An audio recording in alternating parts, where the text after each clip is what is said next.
Canada is a mosaic of peoples and communities expressed in an array of diverse cultural and ethnic backgrounds. Nestled amongst its adult population lies a young segment of citizens, Canada's children, whose lived experiences and voices are worthy of recognition. Kids LiveWire provides a platform for exchange of ideas and topics of interest to children and families.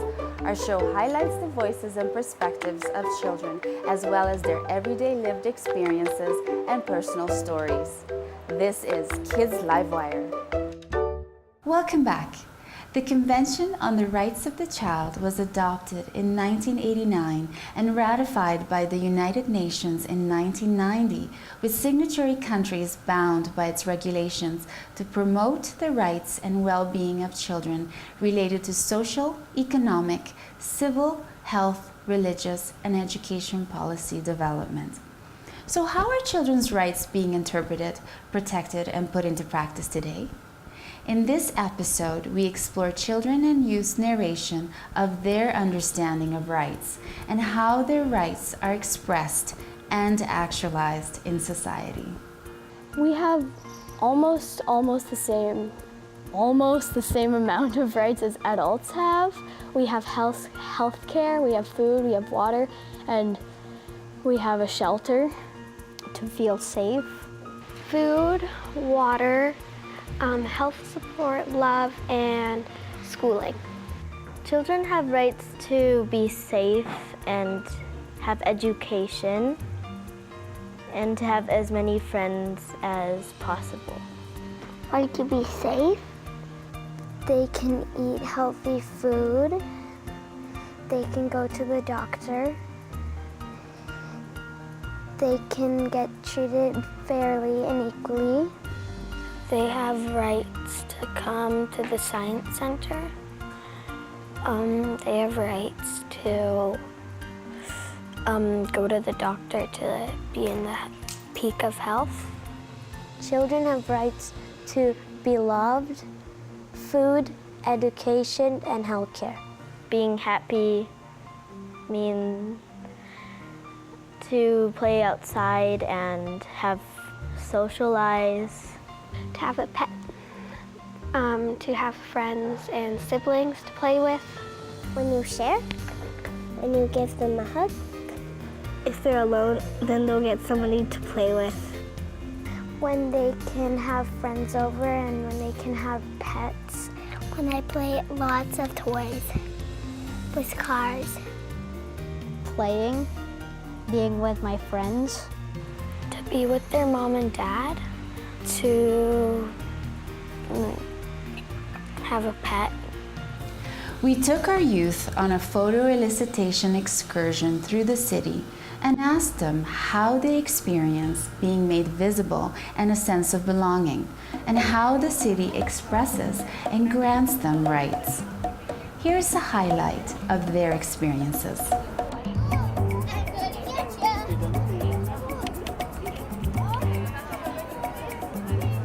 Okay, because it looks like a town.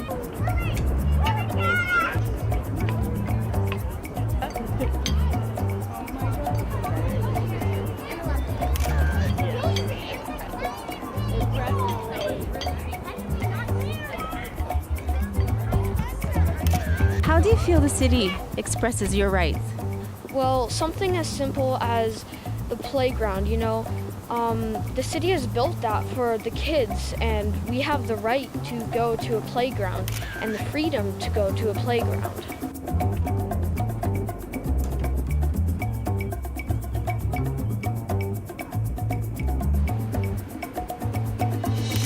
How does the city make you visible? We walked past a playground at the beginning of this walk, and you could see all the children just playing, and it had a very good feeling because you realize they have all that freedom, and they have the freedom to do whatever they want there. And it's just the society that we live in, I feel like now accepts us a lot more than it did 50 years ago, 100 years ago. So yeah, it's good. It's a happy kind of, it's a happy aura from everyone, so it's good. How do you feel the city expresses your rights? I feel like children don't have a lot of rights in the city because it's big and not as safe if you're walking alone. If you're with an adult, it's a lot easier to get around.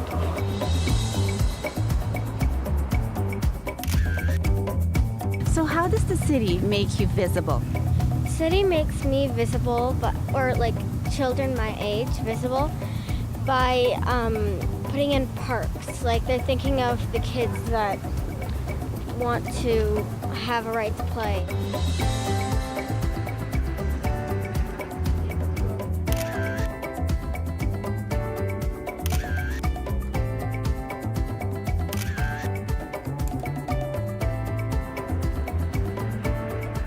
How does the city make you visible?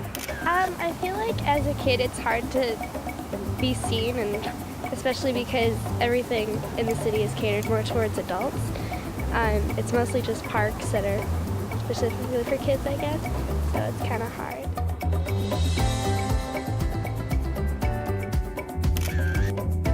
How does the city make you feel visible? It really doesn't, because like I can see people live differently over here. They seem miserable, like their life is like lots of work and stuff. They don't have time for themselves and their family. And back where we are, it's like we play around, we can go to the park, we can have fun, we can meet our friends, and you know, life is less hard in our like neighborhoods and stuff. Why is it important for children to have rights? I think it is important for children to have rights so they feel like they're being treated fairly, and it's just that equality, right? I feel like children need rights to grow as people and to feel a sense of belonging. If children don't have rights, they can feel shunned or like not allowed into society. Rights allow them to do what they feel like doing to some extent. Children's rights could still be improved upon because they're not as big as adult rights. Adults can do what they want. The city is built for adults. There's not a lot for children to do here, and a lot of the things that children enjoy doing in the city aren't allowed, like climbing. That's not allowed by the city because it's too dangerous.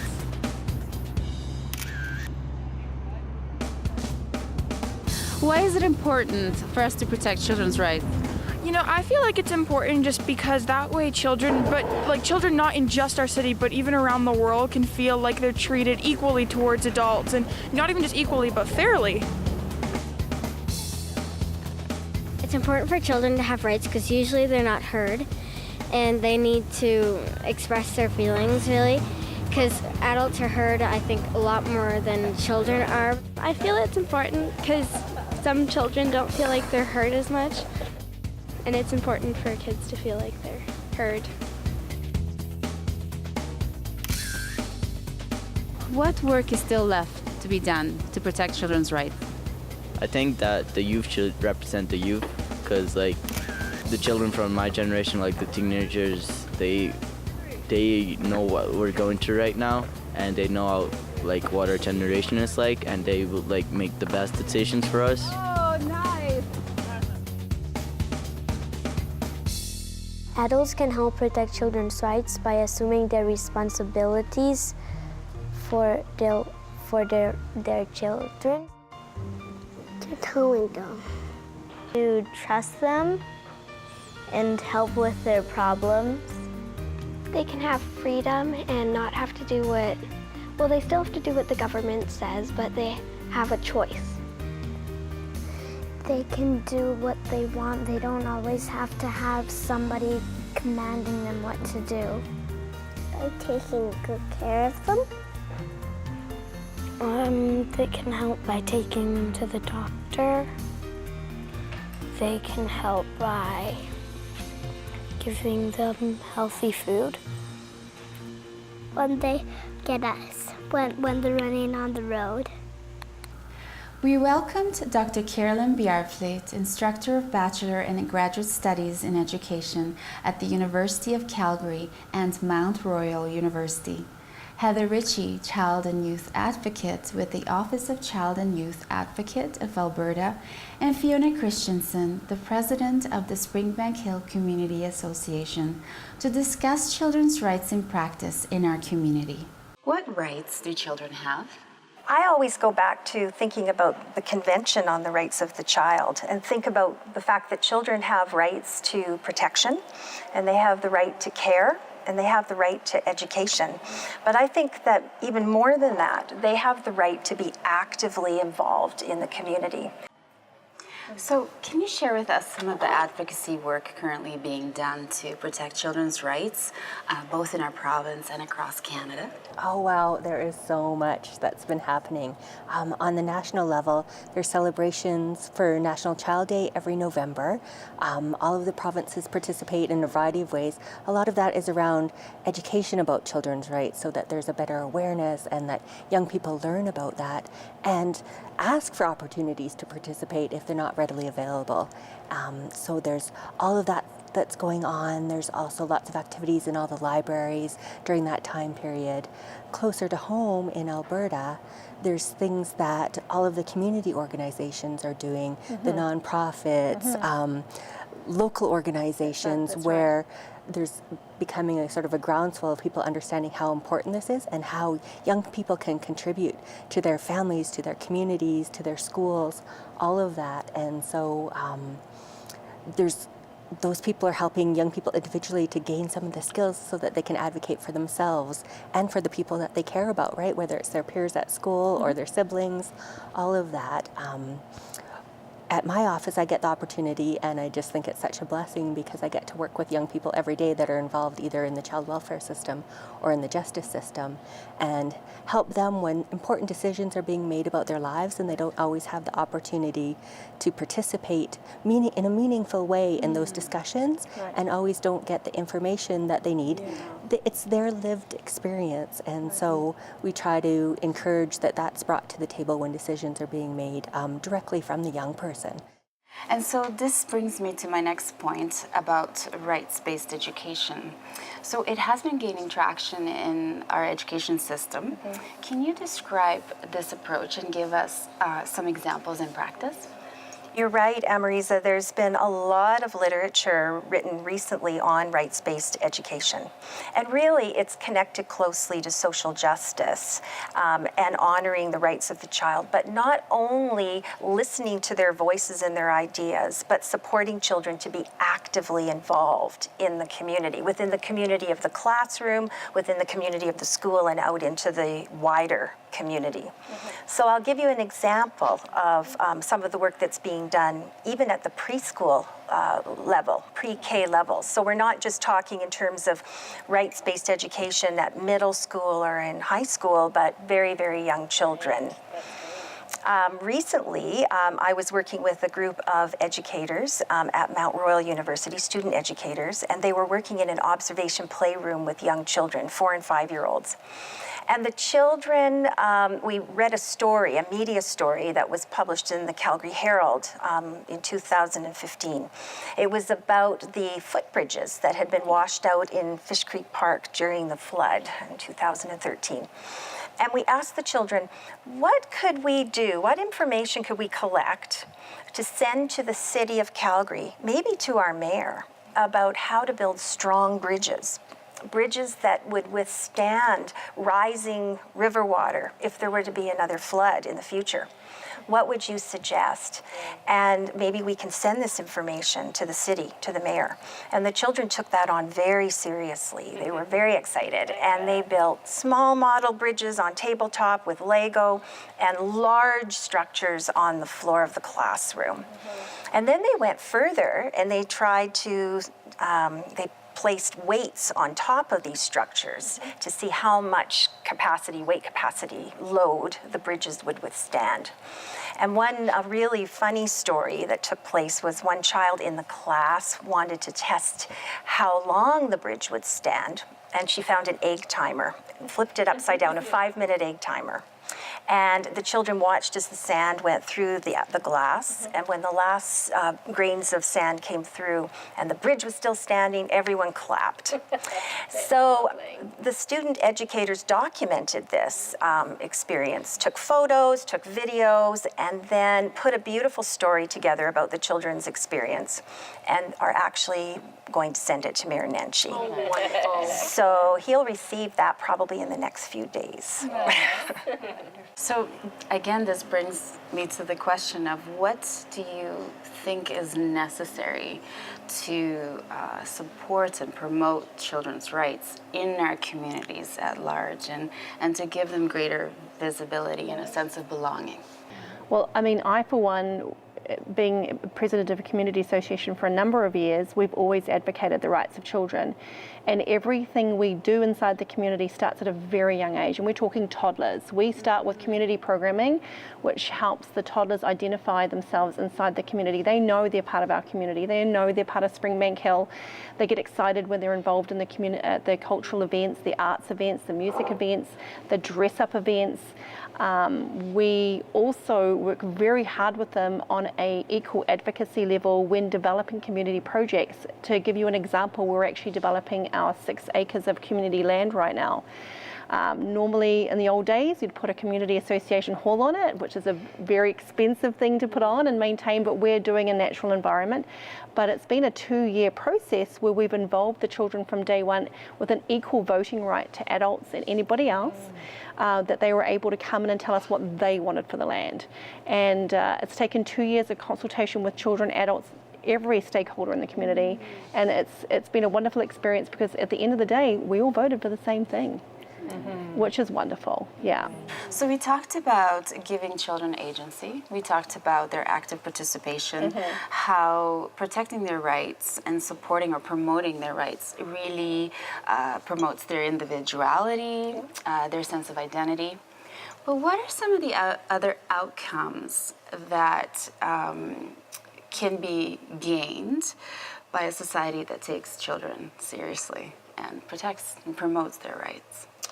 Well, I, for one, as a community leader, love to integrate them at a very early age, like I told you before, because integrating them at a very early age and giving them a sense of identity, they've got their sense of identity as an individual, they've got their sense of identity as in the family, and then they have their sense of identity in their street, their neighbourhood, and then in the broader community.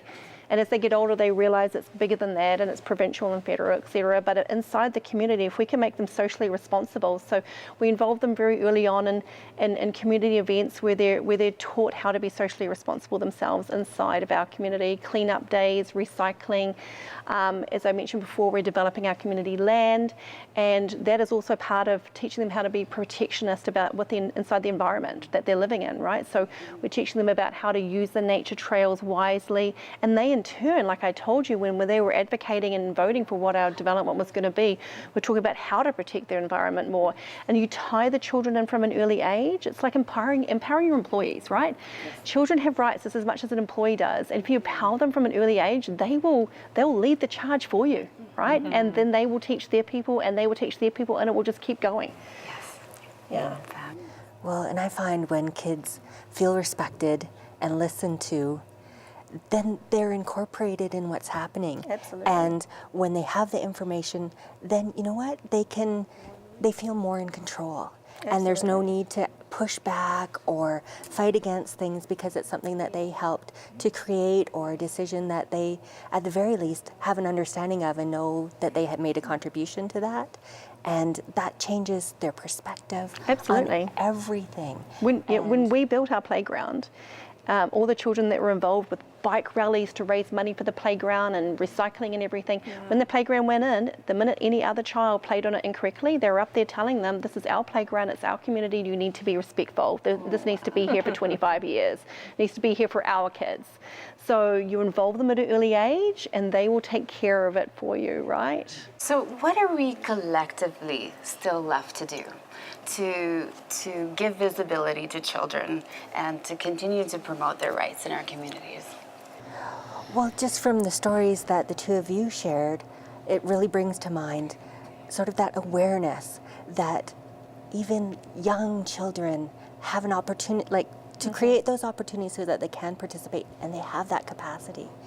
And sometimes that's not always recognized, and that breaks my heart because they can contribute so much, and sometimes we get a little bit paternalistic in our thinking and want children to participate just so in a tokenistic way, and that that doesn't, nothing is built from that. And so when I hear about that the ideas were taken seriously, that they had full voting rights, Absolutely. that really, really excites me, because that's how... And they ended up with about 40% of the vote. Right? Because they came out in droves. It was a passionate thing for them to come to. It's their community. They are going to be using the land. And so it was a proud moment for us all to see so much of a turnout, right? And for the kids to know that this was their land, and for the kids to be passionate about where it was going, right? Exactly, and to be there from the start to finish, not just involved to gather a few of their thoughts and then the adults take over, right? They're going to be so invested in that probably for the rest of their lives. Right. What concerns me is when we talk about protection and care and the rights of children, sometimes the protection can overshadow opportunities, can rob children. If it becomes overprotection, it robs children of very valuable opportunities to be able to practice those skills that we were talking about: critical thinking, problem solving, being able, and sometimes failure can be an important lesson. Absolutely. And so it's always trying to think critically about our interactions, you know, looking at the children we're working with and understanding who they are and their relationships, the relationships we have with them, and understanding when do we step in and when do we step back and really allow them to have those... The journey of discovering, right? Exactly. And learning who they are inside the community and what their advocacy rights are. Yeah. Absolutely. And I think as a parent as well as a community leader, it's you know, the days of children should be seen and not heard are gone. The children are seen, they're heard, and they're part of our community, and they're an important part. And what you said, Heather, about token ideas, I think we need to think about how do we listen to their ideas? Are we thinking about them as cute? Or are we thinking seriously, like really listening and thinking in terms of these are really important big ideas that they have that they want to share? Exactly. And how are we acknowledging this and really listening to them? And are we willing to change our plan in order to, you know, to implement some of the ideas that the children are presenting? Exactly, and giving them a chance to participate in a way that works for them. Right. As adults, sometimes we want to sit down and have a conversation and take notes, and that's just kind of our go-to move. But maybe it is, you know, getting down on the ground and interacting in a different way, or you know, some more creative expression, whether that's through arts or acting or just self-expression, right? Because you're developing the identity and confidence and all of that. And or sometimes people will shy away from involving young children when it involves hard or emotional, difficult issues around family or that kind of thing. There's a worry that we need to protect them from that information or that knowledge, when kids know usually when that kind of thing is happening. And you know, and if they don't hear direct information, then they fill in the blanks. And sometimes what they create in their mind is that much more painful or difficult than the reality. And we're not saying that protection isn't important. Of course it is. But it's that balance and really knowing the children and that idea of stepping in and stepping back. Exactly. You want to do that, all of that in a thoughtful, mindful way, but never underestimate what those children are capable of. I think kids with fresh eyes sometimes can be a blessing to us because they teach us things that we need to relearn ourselves, right? Exactly. Yeah, we get too tied in with this kind of narrow vision of what is expected of us, as opposed to letting the kids just get out there and interactive play and get back there. When was the last time you guys went on a swing? Like, when was the last time you went on a swing and just really swung high? You know what? Because it's been a while for me, and I think I need to do it again. Yeah, fresh eyes to the sky. That's a good idea. Thank you for being on the show today. Thank you.